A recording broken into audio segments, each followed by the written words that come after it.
En moins de 3 minutes, cet avion pouvait grimper à plus de 18 000 mètres d'altitude et aucun autre chasseur du monde occidental n'était capable d'en faire autant.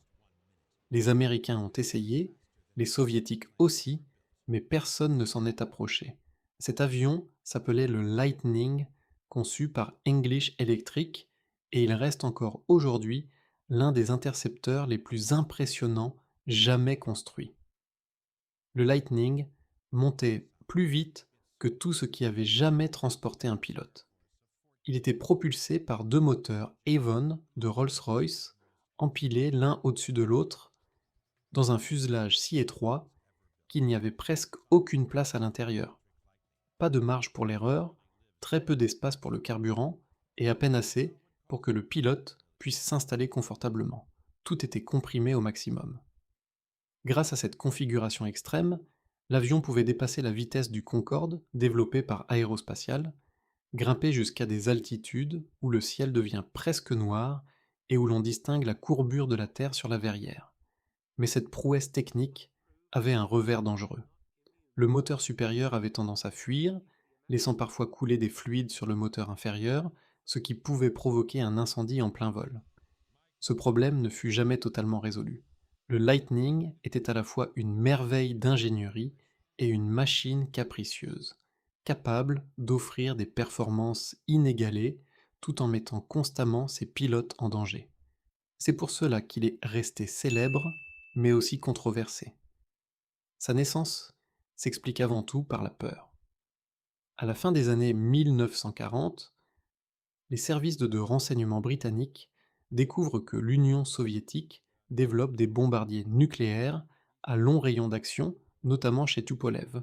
Ces avions seraient capables d'atteindre le Royaume-Uni. La menace est alors bien réelle. Un seul bombardier, une seule bombe et une ville entière pourraient être rayées de la carte. À cette époque, la dissuasion britannique repose sur sa flotte de bombardiers stratégiques stationnés dans l'est de l'Angleterre. En cas d'attaque, ces bases seraient les premières ciblées. Si elles étaient détruites au sol, le pays n'aurait plus aucune capacité de riposte. La seule solution était donc d'intercepter les bombardiers ennemis avant qu'ils ne larguent leurs armes, et surtout de le faire très rapidement, en quelques minutes seulement. En 1947, le ministère de l'Air lance alors un appel d'offres pour un intercepteur, capable de monter très haut et très vite. English Electric répond avec un projet si audacieux que même certains scientifiques doutent de sa faisabilité. Le chef ingénieur, Teddy Petter, propose d'empiler les moteurs verticalement au lieu de les placer côte à côte. Cette idée permet d'obtenir la puissance de deux moteurs avec une surface frontale minimale, donnant naissance à un véritable missile piloté. Avant tout, pour soutenir la chaîne, abonne-toi, mets un like et booste la vidéo si tu as la possibilité de le faire, ça m'aide beaucoup à me développer. En vol, cette configuration est spectaculaire. Au sol, en revanche, elle complique tout. Le fuselage ne contient pratiquement que les moteurs, les conduits et le cockpit. Il n'y a presque pas de place pour le carburant. Les ingénieurs sont donc contraints d'en installer partout. Dans les ailes, dans les volets, sous le fuselage, puis même au-dessus des ailes. Le train d'atterrissage reçoit des roues très fines pour gagner quelques centimètres. Malgré tout, la capacité reste limitée. Le Lightning consomme énormément. Les premières versions emportent environ 3200 litres de carburant et en post-combustion, les moteurs peuvent presque tout brûler en quelques minutes. Certains pilotes racontent qu'ils décollaient, grimpaient à 18 000 mètres, interceptaient leur cible, puis faisaient déjà demi-tour, le tout en moins d'un quart d'heure. Son rayon d'action dépassait rarement 1400 km, et souvent bien moins en conditions réelles. Sur le papier, c'était donc un avion plein de défauts. Autonomie réduite, entretien complexe, fiabilité fragile. Pourtant, malgré toutes ces limites, il possédait un avantage unique. Il pouvait décoller, monter comme une fusée et atteindre un bombardier ennemi avant même que celui-ci n'ait le temps de comprendre ce qui se passait. Cette capacité exceptionnelle à surgir du sol et à dominer l'espace aérien en quelques minutes a fait du Lightning une légende à la fois admirée, redoutée et jamais vraiment égalé. Dès ses premières deux versions, le Lightning pouvait grimper à plus de 6000 mètres par minute et encore davantage sur les modèles les plus récents. Pour les pilotes de couleur de la Royal Air Force, il était presque normal de décoller à pleine puissance et d'atteindre 18 000 mètres d'altitude en moins de 3 minutes. Peu d'avions, dans l'histoire, ont été capables d'une telle performance. Lors des meetings aériens, l'appareil devenait systématiquement la vedette. En 1961, le 74 Squadron monta même une patrouille acrobatique surnommée les Tigers. 9 Lightning volant en formation serraient le ciel d'une manière que le public n'avait jamais vue auparavant. L'avion ne semblait pas simplement voler, il attaquait littéralement l'atmosphère. Certains récits racontent que des pilotes de Lightning ont intercepté des avions espions américains Lockheed U-2 à des altitudes où l'air devient si rare que le ciel prend une teinte noire et où l'on distingue la courbure de la Terre. À ces hauteurs, aucun autre chasseur occidental n'était capable de rivaliser.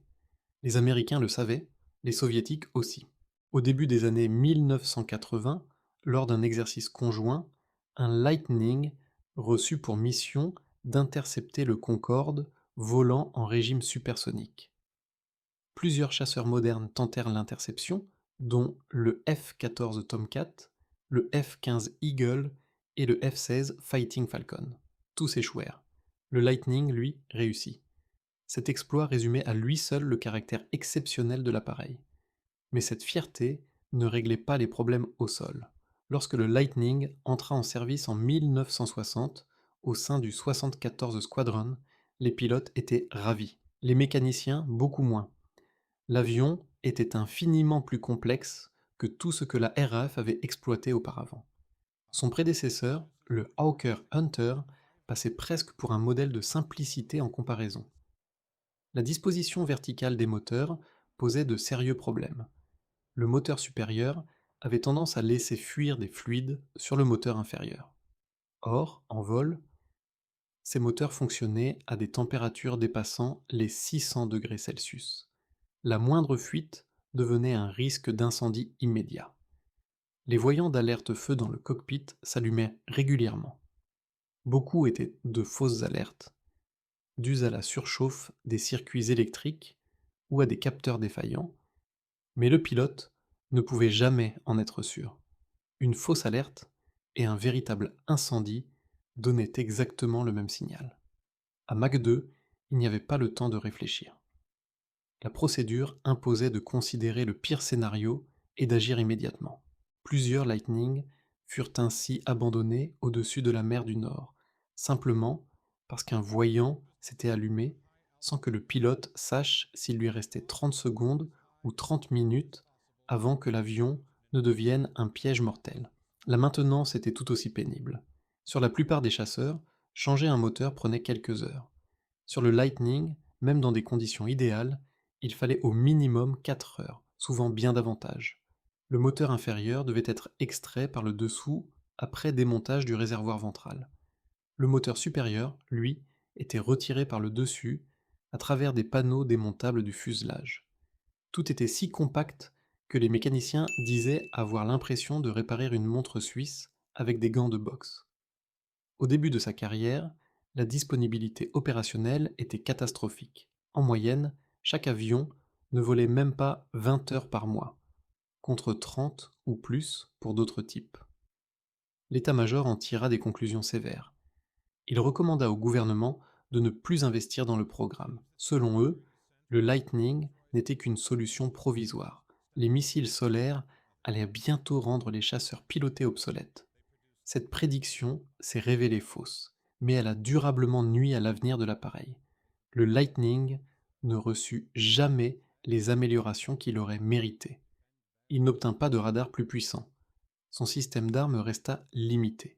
Il ne portait que 2 missiles air-air et certaines versions perdirent même leurs canons. Pendant que les chasseurs américains et soviétiques évoluaient avec de nouveaux capteurs, plus d'autonomie et un armement renforcé, le Lightning restait presque figé dans le temps. Une cellule exceptionnelle, entourée d'équipements de plus en plus dépassés. Et pourtant, il continua à voler. Version après version, les ingénieurs repoussèrent les limites du concept. Le modèle F3 reçut des moteurs plus puissants et une dérive agrandie. Le F6, enfin, obtint un réservoir ventral plus volumineux, des pylônes au-dessus des ailes pour le carburant et le retour du canon. Ce n'était jamais parfait, souvent frustrant, mais cela suffisait pour maintenir en service l'un des intercepteurs les plus extraordinaires jamais construits en Europe. Pour les pilotes, la version F.6 marquait enfin le retour du vrai chasseur. Avec son canon réinstallé et ses réservoirs supplémentaires, elle donnait au Lightning une seconde jeunesse. Mais à ce moment-là, il était déjà trop tard. Les nouveaux appareils multirôles entraient en service et le Lightning commençait doucement à disparaître des priorités. Peu à peu, ses jours étaient dans les comptés. Le dernier escadron opérationnel, basé à Ravensbrück, dans le Lincolnshire, effectua ses ultimes missions en 1988. À cette époque, les cellules survivantes étaient littéralement épuisées. Après des décennies de service intensif, il fallait un travail de maintenance presque héroïque pour les maintenir en état de vol. Chaque sortie demandait des heures de préparation, d'inspection et de réparation. Même leur apparence racontait cette histoire. Les Lightning de la fin des années 1980 n'avaient même plus rien des élégants intercepteurs argentés des années 1960. Leur camouflage était usé, repeint, rapiécé. C'étaient des chevaux de bataille fatigués, marqués par le temps, chargés de défendre le secteur côtier face à une menace soviétique qui avait largement dépassé ce pourquoi l'avion avait été conçu à l'origine. Et pourtant, après 28 ans de service, le Lightning avait déjoué tous les pronostics. On l'avait annoncé obsolète dès les années 1960 et il était toujours là à la fin de la guerre froide. Pendant près de 3 décennies, il avait protégé l'espace aérien britannique sans jamais tirer un seul coup de feu en situation réelle, enfin presque. Il y eut cet épisode improbable où un Lightning fut envoyé intercepter un Harrier sans pilote qui se dirigeait vers l'Allemagne de l'Est après l'éjection de son pilote. L'histoire est presque trop absurde pour être vraie, et pourtant, elle résume parfaitement l'esprit de l'appareil. Il existe aussi une autre anecdote, devenue légendaire. En juillet 1966, un ingénieur nommé Walter Holden effectuait des essais moteurs au sol sur un Lightning sur la base de RAF Lineam. Il n'était pas pilote. Il n'avait jamais volé sur avion à réaction. Lors d'un test, il poussa accidentellement les gaz trop loin et enclencha la post-combustion. L'avion commença à accélérer sur la piste. Holden ne parvint pas à réduire la puissance. Il ne pouvait pas freiner. Il n'avait ni casque, ni radio, ni verrière fermée, et le siège éjectable était désactivé pour maintenance. Avec un village droit devant lui et aucun moyen de s'arrêter, il prit la seule décision possible. Il décolla. Sans formation, sans préparation, sans instrument adapté, il se retrouva aux commandes d'un chasseur supersonique. Il tenta d'atterrir une première fois, échoua, une seconde fois, encore raté. À la troisième tentative, il réussit, mais posa l'avion brutalement, en flairant comme sur les avions à hélice qu'il avait pilotés 20 ans plus tôt. Le Lightning toucha la piste avec la queue, mais s'immobilisa.